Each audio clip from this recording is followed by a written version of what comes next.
we'll leave Blast for now. We're going to talk about the calendar stuff here just quickly. So first of all, I made a tweet saying that I was going to put out a calendar. We'll talk about the Furious stuff, guys. It's all good. Don't worry about it. Like, I don't even look. I'm not being a cunt. I mean, yeah, we can. I don't know who Honda is. I'm going to have to do some research before I start talking about him. I can't. There's not much to be had. There you go. So I can't just sit here and go, yeah, Furia added Honda. I can't give you an opinion on that because I don't have one. It literally just happened. I never heard of the guy before. Let me do. He's going to play at Blast though. Yeah, we'll find out very soon then. So we'll all work out very soon. But with this calendar stuff, I just want to preface this for everybody. If you saw my tweet earlier in the week or last week or whenever the fuck I did it, I said that I was going to present you guys with a calendar to show you the year. Some of the dates in the calendar that I have from some of these TOs, they haven't made official yet. So I can't be the guy to give you that. That's not my place to do it. I would be burning bridges, and I don't want to do that. But what I can do is I can kind of run through the gist of the calendar from how I see it without the visual. I'm really sorry. I wanted to be able to present you guys something, but hopefully it all gets announced soon, so then we can talk about it on the next show. But looking at the calendar, for this upcoming year, obviously we now have the major information to do with the PGL stuff, so I have to add that in there as well. If you are a team who is playing and partnered with, you already know if you're partnered because you're either one of the ESL teams, and you probably as well, if you're an ESL team, there's a high likelihood you're one of the Blast teams too. If you are one of those teams and I see you at any point in 2021 complaining about the amount of tournaments, but you decide to play in Summit, you decide to play in this, you decide to play in that. If you are one of those teams and I see you complaining about burnout, I am going to scold the fuck out of you. I'm warning you now at the start of the year. If you have no control over that, and it is your organization who is forcing you to go to these events, that is their fucking problem, and you need to take it up with your employer. I'm not hearing this bullshit for another year about the calendar being saturated. If you are already signed up to Blast and ESO, you know exactly how much fucking Counter-Strike you have to play this year. I do not want to hear it. I do not want to fucking hear it, because you have to have some control over your own destiny. So let's just fucking calm down for a second before you all kick off with the same shit as all the other years. Make some choices or influence your bosses to make the right choices. I can see the calendar. You can see the calendar. There is a lot of Counter-Strike if you play in Blast and ESO alone. And I am not saying play in Blast and ESO alone. If you want to play Flashpoint, if you want to play Summit, if you want to play the Star Ladder event, if you want to play the whatever, I could go on for fucking years. And you want to make as much money as you can, and you want to compete all the time. You want to play in the Home Sweet Home Cup or whatever the fuck it is. If you want to do that, that is on you, right? I do not want to hear that there is too much Counter-Strike. This is a business that all these other TOs are trying to run. They are going to put events on. They are going to do it. There is going to be a Counter-Strike at every level. If you don't play in the tournament, a lower tier team will, right? That's the way that this will work. So I don't want to fucking hear it. We are not going to tailor an entire year because the top 10 teams in the world are too greedy and want to play in every single event and then still complain that there's too much Counter-Strike. Okay, so let's just fucking calm down, and you can see the calendar now. I can see the fucking calendar. So let's think. Now, that's my initial point. Now, once again, I'm not trying to advocate to just play in Blast and just in ESL, but the majority of the teams that you guys watch at home are in those two events. There is a lot of Counter-Strike for those two events, right? There is Pro League, there is the Blast regular season, there is the Blast Showdown, there is the Blast Finals, there is ESO 1 Cologne, there is IEM Katowice, there's a bunch of, there's probably DreamHack Masters events. There are all of these events that are coming, and you can see where they're penciled in, right? You can see and you can plan for those things. And if you choose to fill your off weeks with more tournaments, I will be very upset. You will have not only disappointed yourselves and made your own year bullshit, you'll have disappointed me, because if we don't change this now, your boys are all going to be fatigued again. So just slow it down. Just slow it down. Okay, I got that off my chest. I feel a little bit better.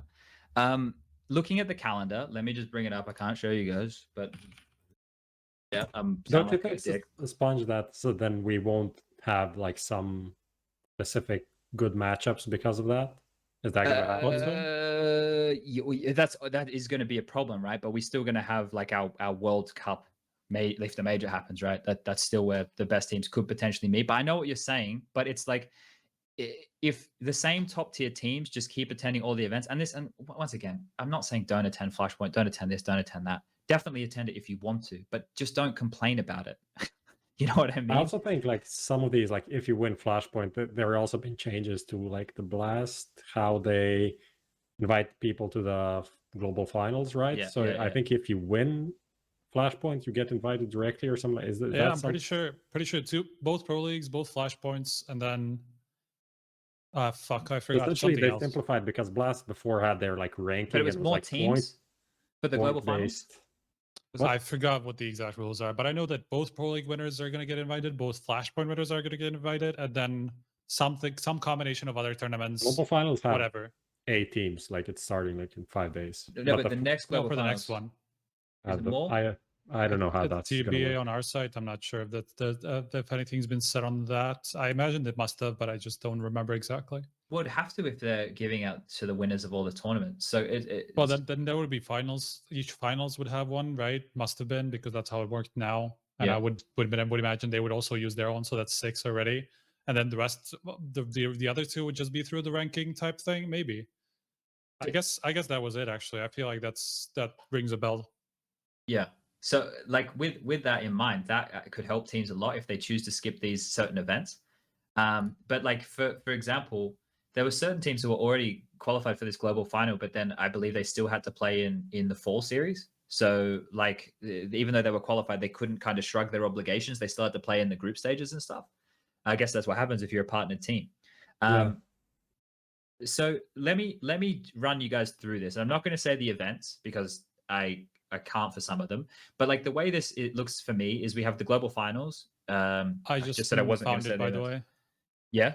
The Blast Global Final, 2 teams coming from the spring and fall champions of the 8 teams. Mm-hmm. Last 6 teams will come from ESL Pro League seasons 13 and 14, Flashpoint 3 and 4. Yes, that's what we said. The fall major, which is the PGL major, obviously now we know, and the race to the world final leaderboard, which is the ranking system that I guess is going to become somewhat similar to what we saw so far. Okay, yeah. and I suppose... But it's still simplified. That's only one team coming from the ranking instead of like all 8. Yeah, that's I think it was like 6. Well, whatever. Never mind. Yeah, 6. You know what's really smart about that from Blast as well? Instead of ignoring, they're using what everybody else is doing, and they've gone, these are events that we think are of a high enough caliber to consider on our own, and we're going to try and integrate them in our circuit. So they're using what everybody else is doing for their own benefit. It's really smart. It's actually it's very inclusive. It's almost like a champions thing that they have going on, right? And they can frame it that way as well, which is really good from like a marketing and advertising perspective. So with those changes, I think that they've smashed it out of the park there. But so the global finals now, we know that summer is soon as well after the global finals, and then we know that the spring series is after that. Then spring series, which is the 3 groups, right, ends on the 14th, so Monday the 15th, and then starting on the 16th of February starts the Katowice stuff, I believe. That runs and concludes on the 28th. Then I don't have anything in the gap after the 28th. This is tier 1 CS, guys, right? So like I'm trying to just keep it to like the top of the tops. I don't want to get into the gray zones, right? So even summer, I'm getting a little bit into the gray zone, but you get what I'm saying. I mean, Summit, never mind. I almost said something I shouldn't have. I don't know if they've announced their teams yet, have they? Yeah, exactly. I know what they are, though.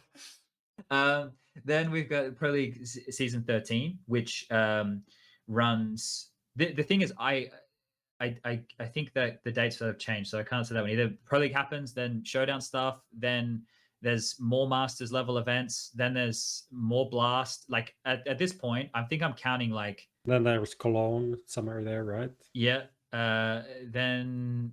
I think is Cologne before the player break. So if you would just I'll count this out for you. If you were to play in all of these tournaments I've just said, not including Summit, and we'll include Flashpoint because that has to be in there somewhere too. I don't think they've announced their dates yet. Nope. Blast Global Finals, the Spring Series, Katowice, the Pro League season, the Showdown, a Masters tier event, another Masters tier event, the Spring Finals. Alone, if you were to either get far enough or not get far enough, in the case of like the Showdown and stuff, you will have played in 9 events. Now, a lot of these teams are not going to have played in 9 events before the player break. Like some teams will qualify straight through the finals. Some teams won't have to play in the play-ins for events. Some teams, will play in the first week of Pro League and then not have to play for 3 weeks. my point here is that if you just played in like and Flashpoint, that's 10. If you just played in those events that we listed there, that's 10 events. That's 10 different tournaments that you might play in between 7 months or something. Yeah. Yeah, but it's more like six and something. So I think, like, how does that sound to you guys? Like, if you're, I mean, the problem is that like there's Pro League, which is obviously like a month long. Flashpoint's also going to be very long, so it's like kind of that kind of counts more, almost like 3 events, or something like that. So that creates like a lot of time. Yeah, you have to spend playing a tournament. But then again, at least I don't think that it's going to be as massive of amount of maps as we had before. I feel like organizers have realized that, like, not to have teams play 40 maps to become the winner of the tournament. That was happening with like Pro Leagues and not Flashpoint, but some other tournament. Road to Hero, I think, had a really large amount of maps. Yeah. By the way, your RMR events, are those counted in your estimation? No, okay. Because I don't even know what they're going to look like, sure. Right? Just curious. We might have to factor that in depending on how they structure it. But just taking a look at this, right? For example, I don't have the exact blast dates in terms of like, is there a day off like between each of the groups? But for example, Blast Spring Series runs from. Have they announced the dates for that? I think they have. Yeah. Okay, from February 4th to 14th. Yeah, but if they're going to have it group based. Blast is the only one. It's the only one who's announced everything for their year, I think. Okay. ESL announced a lot, but I don't think everything. Okay. And then Blast just have everything already. The thing that I want to make clear for everybody and the players is from the 4th until the 14th is a long period of time. But if you're playing in this, it's a group stage. You will not play from the 4th until the 14th. You might play from the 4th into the 7th, and then the next group plays from the 8th into the 11th, and the next group plays from the fucking 12th into the 14th. Or maybe there's maybe it's 4th, 5th, maybe it's 5th, 6th, 7th, day off, 9th, 10th, 11th, day off, whatever. Maybe it's something like that. But my point is, if you're Complexity and you play in the first group, you're not there for 10 days. It's the same with Pro League. If you play in the first group of Pro League, okay, you play in the first week, then you have 2 weeks off. If you play in the second group, you have 1 week before off, and then you have 1 week after off. And then, like, this is my point is... You're saying we can play all of the Home Sweet Home Cups. Yeah, play everything else. Fill it all. Fill up your calendars here. I'm curious if Complexity are going to do that, because they played like a shitload. To be honest, like those cups, when you're on that level, are fucking amazing. It's like, I don't know what the prize pool is for this season, how it's going to be distributed, but I think it's for the playoff, it's about 50K, and then the winner gets like 30K, and you get invited directly to the playoffs. You need to play 3 best of 3s to get the first place. And it's just, you play like 2 days. If you don't have anything to do with that week, you just want to spice in a few officials, that's great. Yeah, but then don't complain about off time. Yeah, I mean, Complexity haven't done that, so let's be real.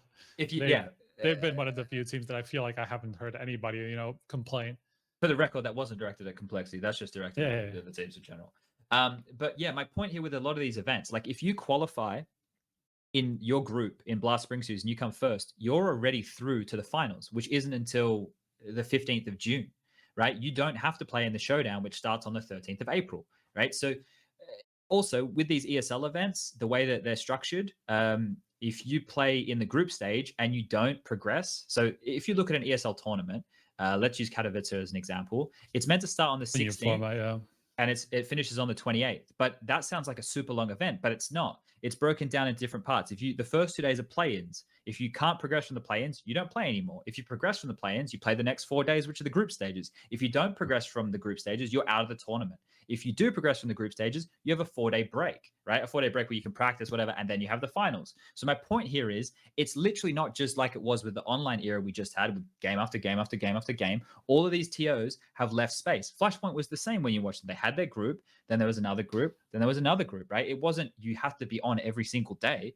Like, this is the point that I'm trying to make here, guys, is these players will just look at these blocks and they'll go, oh my God, there's so many events. But when you break it down of how many, if Complexity, I'll just keep using Complexity, play Group A of Blast and they don't qualify, they don't have to play anything until Katowice. That's a week and a half off of downtime.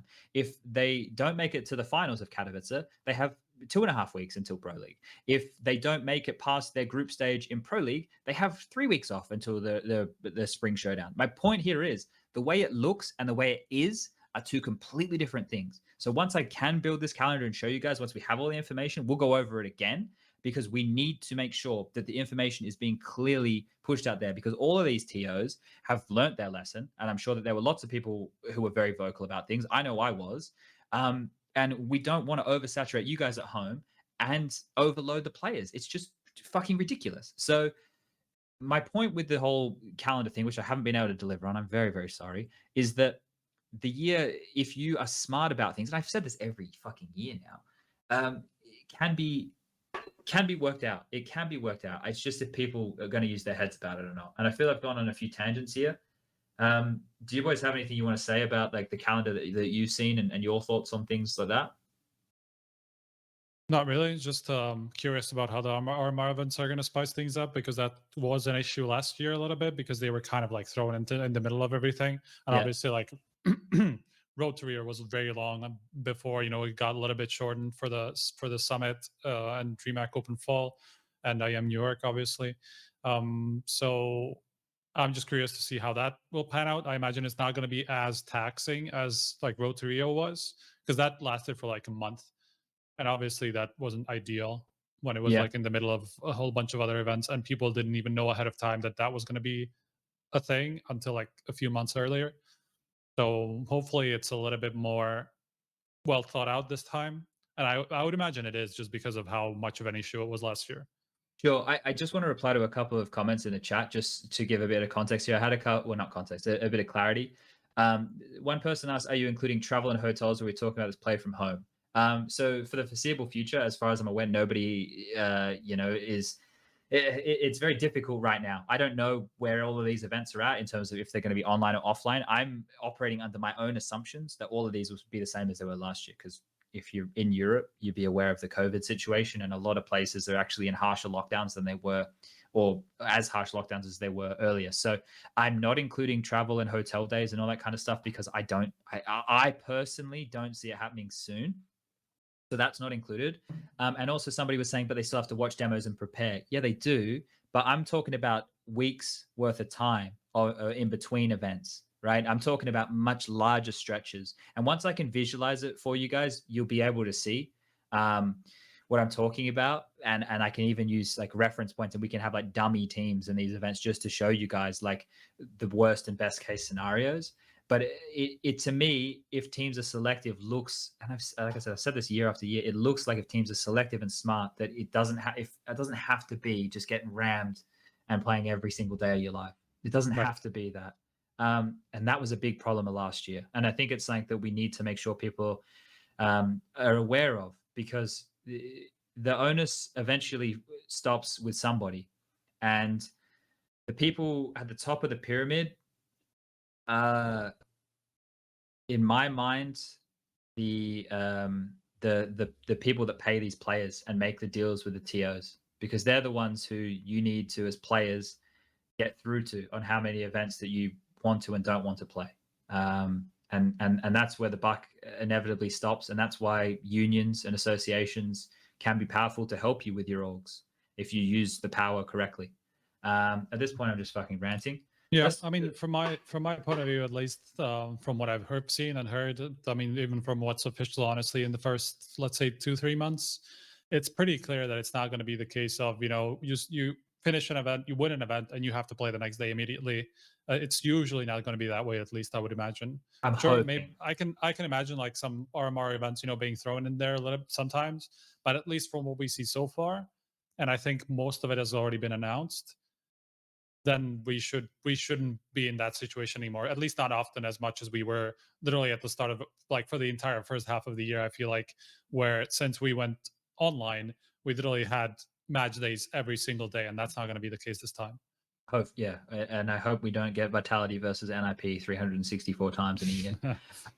Okay, we got